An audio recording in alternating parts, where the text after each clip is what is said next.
윤 대통령 모교 서울대 교수들 사죄의 심정 525명 시국선언. 시국선언문 전문. 민주주의를 거부하는 대통령을 거부한다. 우리 서울대 교수 연구자들은 국민과 역사에 대한 부끄러움, 사죄와 통탄의 심정으로 윤석열 정부의 퇴진을 촉구합니다. 서울대 교내 곳곳에 나붙은 윤석열과 동문이라는 사실이 부끄럽다는 제자들의 대자보가 양심의 거울처럼 우리를 부끄럽게 합니다. 한국 사회의 민주화를 이끌었던 지성의 전당, 그 명예로운 역사의 흔적을 윤 대통령과 그가 임명한 공직자들에게서는 전혀 찾아볼 수 없습니다. 서울대가 교육과 연구에서 제대로 인권과 민주주의의 가치를 가르치지 못한 채 영혼이 없는 기술 지식인을 양산해 온 것은 아닌지 참담하고 죄스러운 마음을 금할 수 없습니다. 윤석열 대통령 취임 이후 우리 사회의 보편적 상식으로는 이해할 수 없는 일들이 너무 많았고 이제는 그것이 일상다반사처럼 되어 국민이 더 이상 참기 힘든 상태가 되었습니다. 이태원 참사나체 상병 사건은 시민과 군인의 생명을 책임진 기구들이 주의 깊게 대처하고 책임감 있게 행동했다면 일어나지 않았을 일입니다. 진상규명은 재발 방지를 위해 당연하며 민주주의 사회가 수행해야 할 기본적 절차이자 과정이지만 국민이 마주한 것은 책임 회피의 급급한 뻔뻔한 얼굴과 그들이 내뱉는 궤변뿐이었습니다. 대통령이 앞장서서 그들을 비호하고 오히려 진실을 밝히기 위해 애쓴 무고한 사람들이 곤욕을 치르고 있다는 사실은 우리를 더욱 분노하게 합니다. 국민의 생명을 볼모로 한 의료 대란이 이어지고 있습니다. 전공의 이탈과 의료 공백이 장기화되었고 의료 시스템은 총체적인 붕괴 위기에 놓였습니다.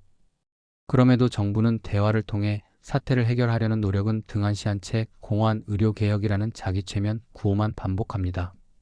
졸속한 의대생 증원은 의료 대란과 함께 의대교육 대란을 몰고 올 것이 분명합니다. 최소한의 절차적 정당성과 합리적 근거도 없이 국가연구개발 예산이 대폭 삭감되는 일도 일어났습니다. 젊은 연구자가 해외로 떠나고 실험실이 문을 닫는 등 대학의 연구 기능이 위기에 처했습니다. 국가의 미래를 책임질 학문 생태계가 돌이키기 힘든 타격을 입었지만 아무도 책임지지 않습니다. 민간주 도성장이라는 정체불명의 경제정책은 각자 도생의 세태를 더욱 악화시켰고 서민들은 점점 더 가중되는 경제적 고통에 신음하고 있습니다. 역대 최대의 세수 결손과 최장의 무역수지 적자 사태가 이어졌고 경제성장률은 이제 선진국 평균 수준 미만으로 추락했습니다. 높은 가계부채 비율과 고금리로 민간 소비가 위축되고 근로소득 격차는 더 늘어났습니다.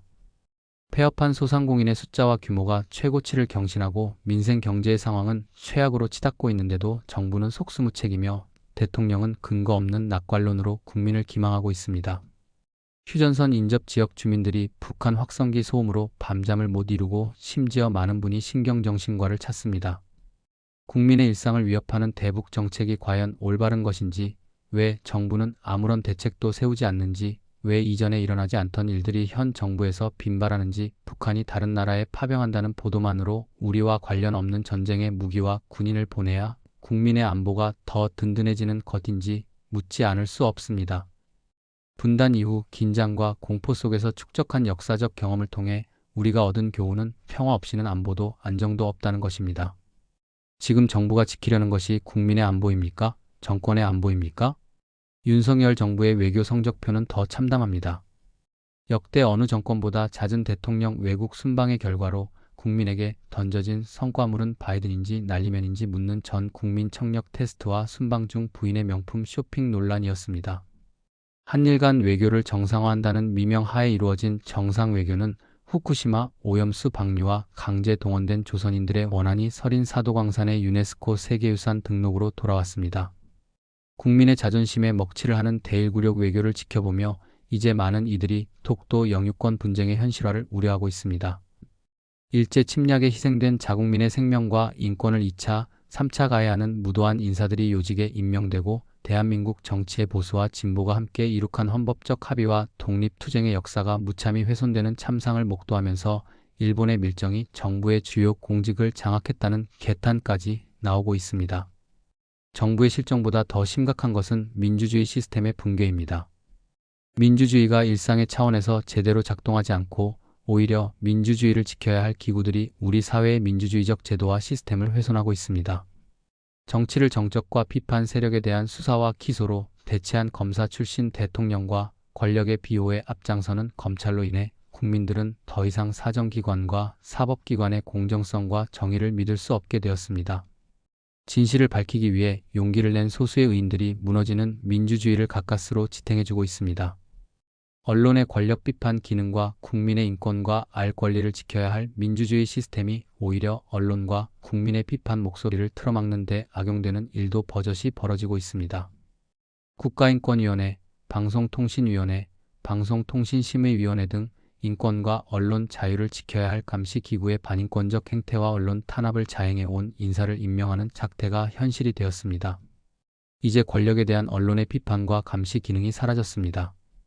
신문과 방송에서 의혹을 해명하기 위한 심층 취재를 찾아보기 어렵고 대통령 면전에서 그러한 사안들에 대해 질문하거나 정부 정책에 대해 비판의 목소리를 내는 기자를 본 지가 너무 오래되었습니다. 그나마 제 역할을 하려는 언론사와 기자들에게 정부, 여당과 일부 사회단체의 고소, 고발이 늘 따라다닙니다. 정의와 공정성은 민주주의가 정상적으로 작동해야 향유할 수 있는 원리인데 많은 이들이 우리 사회에 정의와 공정성이 남아있는지 의심합니다. 정부의 거듭되는 실정과 실책, 그로 인한 혼란의 뿌리에 대통령과 부인에 의한 권력의 사유화와 자의적 남용이 있습니다. 국정의 난맥상과 국가 정체성의 위기, 권력 남용과 사유화, 국정농단, 법치를 악용한 민주주의 유린 등에 대해 윤 대통령은 단 한 번도 책임지는 자세로 해명을 내놓지 않았습니다. 최근 국정농단 의혹에 대한 해명이라고 늘어놓은 아나무인의 무성의한 기자회견은 오히려 시민들을 광장으로 불러 모았습니다. 국민들 사이에서 대통령이 내려와야 한다는 목소리가 점차 커지고 있습니다.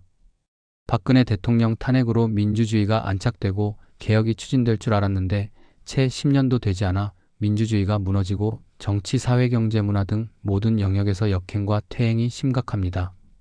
모든 정치 세력이 탄핵에 동참했던 국민의 열망과 염원을 받들기 위해 제대로 일했는지 뼈아프게 반성해야 합니다.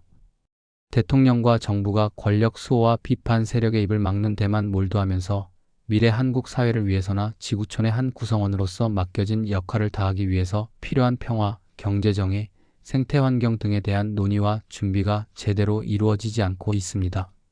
급박한 국제 정세 변동, 경제위기, 인구위기, 기후위기 등에 대처할 수 있는 합리적 국가 시스템의 회복이 절실합니다.